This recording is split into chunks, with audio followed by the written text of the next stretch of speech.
বিসমিল্লাহির রহমানির রহিম। আজকের এই 1, 2, 3 এবং 4 নং ওয়ার্ড কর্তৃক আয়োজিত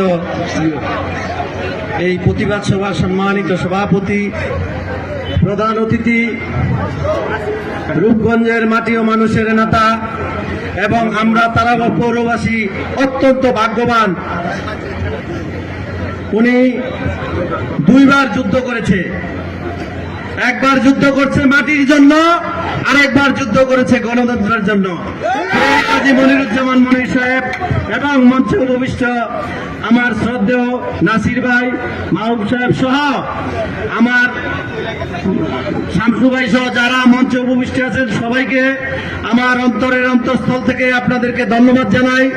এবং আজকে এই সুন্দর প্রতিবাদ সভাকে সাফল্যমণ্ডিত করার জন্য যারা এই অনুষ্ঠানে এসেছেন, সহযোগিতা করেছেন, যোগদান করেছেন, তাদের সবার প্রতি আমার কৃতজ্ঞতা।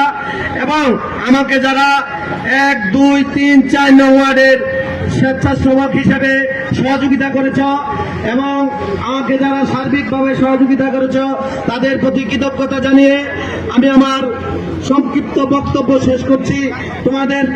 তোমাদের আজকের এই শ্রম আমাদের নেতার সামনে বলে দিলাম।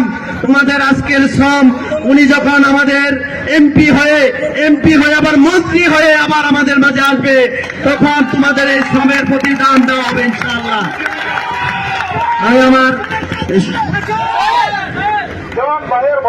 আমি আমার সংক্ষিপ্ত বক্তব্য শেষ করলাম। আসসালামু আলাইকুম।